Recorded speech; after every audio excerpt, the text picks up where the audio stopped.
بسم اللہ الرحمن الرحیم۔ السلام علیکم۔ خبروں کے لحاظ سے آج کا دن بڑا ہنگامہ خیز رہا، ایک کے بعد ایک بریکنگ نیوز اور اتنی ساری خبریں ایک ساتھ اکٹھی ہو گئی ہیں کہ معاملات کو سمجھنا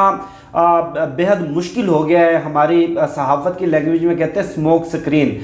تو سموک سکرین اس وقت بہت زیادہ دھندلائی ہوئی ہے۔ ایک طرف اب سے کچھ دیر پہلے اسحاق ڈار پاکستان واپس آئے ہیں اور یہ پاکستان کے نظام کی بڑی بدقسمتی ہے، بڑا المیہ ہے کہ ایک ایسا شخص جس کے اوپر کرپشن کے الزامات تھے اور اس وقت کے پرائم منسٹر کے جہاز پر بیٹھ کر وہ پاکستان سے مفرور ہوا، عدالتوں نے اشتہاری ڈکلیئر کیا جس کے اوپر منی لانڈرنگ کے، کرپشن کے سنگین الزامات تھے، اور وہ آج وزیر اعظم پاکستان کے اور ایئر فورس کے جہاز کے اوپر ہی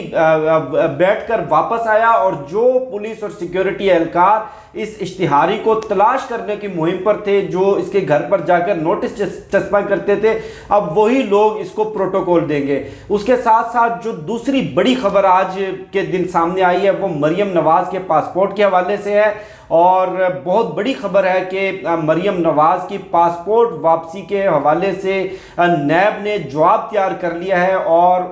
ان کو کوئی اعتراض نہیں۔ کل یعنی کہ 27 ستمبر کو لاہور ہائی کورٹ کے 3 رکنی بینچ کے سامنے مریم نواز کی پاسپورٹ واپسی کی درخواست کے اوپر سماعت ہے، اور اس سماعت میں نیب اپنا جواب جمع کروائے گی، اور نیب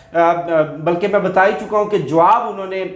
تیار کر لیا کہ مریم نواز کو اگر پاسپورٹ واپس دے دیا جائے تو نیب کو اس کے اوپر کوئی اعتراض نہیں، یعنی کہ اسحاق ڈار کا پاکستان واپس آنا اور مریم نواز کا پاکستان سے جانا، اور اس کے ساتھ ساتھ آئندہ عام انتخابات کے لیے بھی کچھ بہت بڑی بڑی ڈیولپمنٹس، بڑے بڑے رابطے اور بڑی بڑی ملاقاتیں behind the curtain, behind the screen چل رہی ہیں، اور نگران حکومت، نگران وزیر اعظم کے حوالے سے بھی کچھ نام سامنے آئے ہیں، اور اس کے ساتھ ساتھ چودھری نثار کی پاکستان میں کی سیاست میں جو دبنگ واپسی اور انٹری ہے وہ بھی آئندہ چند دنوں میں، زیادہ سے زیادہ 2-3 ہفتوں میں متوقع ہے۔ یہ ساری چیزیں سمجھنے کے لیے ضروری ہیں کہ پہلے جو لندن پلان ہے، لندن کے اندر شہباز شریف کی نواز شریف کے ساتھ جو ملاقات ہوئی، اس ملاقات میں جو 3-4 آپشنز ڈسکس کیے گئے وہ تھوڑا سا سمجھنے کی کوشش کرتے ہیں۔ پہلا آپشن تو یہ تھا کہ یہ بالکل یقینی ہو چکا ہے کہ معاملات ان کے ہاتھ سے، ان کے کنٹرول سے نکل چکے ہیں، جس طرح مہنگائی ہے، جس طرح معیشت کا برا حال ہے، جس طرح پاکستان بڑی تیزی سے دیوالیہ ہونے کے قریب جا رہا ہے، جس طرح NRO2 کے نام سے پاکستان کی تاریخ کی سب سے بڑی ڈکیتی کی گئی، یعنی کہ 1300 ارب روپے کے کرپشن کیسز ختم کر دیے گئے اور ایک دوسرے کو NRO دیا گیا۔ اس کے بعد میں نے کل کی ویڈیو میں بھی ایک جملہ شیئر کیا تھا کہ مسلم لیگ نون آڈیو لیک سے ایسے ننگی ہو رہی ہے جیسے کملی کملی والے آئٹم سانگ میں کترینہ کیف، اور اب میں یہ جملہ تھوڑا سا ایڈٹ کر کے دوبارہ استعمال کروں گا کہ NRO2 اور موجودہ اپڈیٹس اور موجودہ ڈیولپمنٹ سے پاکستان کا پورا نظام، میں صرف نظام انصاف کی بات نہیں کر رہا، پورا ہول سسٹم ایسے ننگا ہو رہا ہے جیسے کملی کملی والے سانگ میں کترینہ کیف 1 by 1 آپ نے دیکھا ہی ہوگا، مزید بتانے کی ضرورت نہیں ہے۔ بہرحال عوام کا غم و غصہ، عمران خان نے جی سی یونیورسٹی میں جو تقریر کی، جس طرح جی سی یونیورسٹی میں پرجوش نعرے لگے، جس طرح طلبہ عمران خان کی حمایت میں ہزاروں کی تعداد میں وہاں پر آئے، اب آپ دیکھیں پوری قوم، نوجوانوں کی اکثریت، بوڑھوں کی اکثریت، خواتین کی اکثریت، پنجاب، خیبر پختونخوا، سندھ، اندرون سندھ، بلوچستان، کشمیر، گلگت بلتستان، ہر جگہ عمران خان، عمران خان، عمران خان کی مقبولیت اور اس کا بیانیہ سر چڑھ کر بول رہا ہے، اور دوسری طرف بالکل 180 ڈگری کے فرق سے بالکل اس کے متضاد یہ پورا سسٹم ان چوروں کو، ان ڈاکوؤں کو، ان منی لانڈرز کو پروٹیکٹ کرنے میں لگا ہوا ہے۔ تو اس صورتحال کے اندر کیسے ملک میں سرمایہ کاری آ سکتی ہے، کیسے سیاسی اور معاشی عدم استحکام ختم ہو سکتا ہے، کیسے مسائل حل ہو سکتے ہیں، کیسے ترقی ہو سکتی ہے، تو یہ بڑا سنگین اور بڑا سنجیدہ معاملہ ہے، اور جیسے جیسے وقت گزرتا جا رہا ہے پاکستان کے تمام اداروں کی کریڈیبلٹی، تمام اداروں کی جو ساکھ اور جو ایک رسپیکٹ اور ڈگنیٹی ہے وہ اسی طرح گریجولی ڈاؤن ہو رہی ہے۔ لوگ اب بہت زیادہ اب بدتمیز یا کہہ لیں بدزبان ہو گئے ہیں، لوگ سوال کرنے لگے ہیں، گریبانوں پر ہاتھ ڈالنے لگے۔ بہرحال 3-4 آپشن جو لندن پلان میں ڈسکس کیے گئے تھے، پہلا آپشن تو یہ تھا کہ جی کا جانا ٹھہر گیا، ان کو اندازہ ہو گیا ہے کہ معاملات کسی صورت بھی ہمارے کنٹرول میں نہیں ہے، یہی وجہ ہے کہ مفتاح اسماعیل کو فارغ کر کے ساقیہ منشی کو لایا گیا ہے۔ اور بہرحال ساقیہ منشی کے اوپر ایک الگ ویڈیو میں بات کروں گا۔ پہلا آپشن یہ ڈسکس کیا گیا ہے کہ ٹھیک ہے، حکومت، مرکزی حکومت، وفاقی حکومت جو 27 کلومیٹر کی ہے، یہ کسی طرح سے اگر ختم بھی ہو جائے یا اس کو تحلیل کر دیا جائے تو کم از کم پنجاب حکومت کا قلعہ ہمارے ہاتھ میں ہونا چاہیے۔ اور آصف علی زرداری کو ٹاسک دیا گیا ہے کہ پنجاب میں رابطے کیے جائیں، پنجاب میں حکومت گرانے کی پلاننگ کی جائے۔ اور عمران خان بارہا اپنے خطابات میں ذکر کر چکے ہیں کہ مسٹر ایکس اور مسٹر وائی اس کام کے لیے، اس مقصد کے لیے متحرک ہو چکے ہیں، لیکن پنجاب حکومت اس وقت گرانا بے حد مشکل نہیں بلکہ ناممکن ہے۔ دوسرا آپشن یہ ہے کہ آئندہ عام انتخابات کے لیے ٹھیک ہے ایک ٹائم فریم اور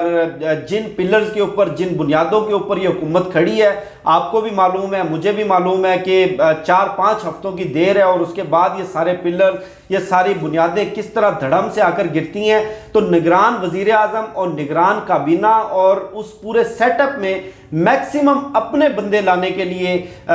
مشاورت چل رہی ہے، اور اس حوالے سے 2 نام سامنے آئے ہیں۔ ایک چودھری نثار کا نام سامنے آیا، اور ایک جو مسلم لیگ کاف کے مشاہد حسین سید صاحب ہیں ان کا نام سامنے آیا۔ چودھری نثار بہت زیادہ ولنگ نہیں ہے، وہ کہتے ہیں کہ میری اطلاعات کے مطابق کہ میں 90 دن کی یا 120 دن کی یا 60 دن کی نگران حکومت کا نگران وزیر اعظم بننے میں دلچسپی نہیں رکھتا۔ مشاہد حسین سید کا نام ہے، اور عمران خان نے رحیم یار خان کے جلسے میں فائنل کال دینے کا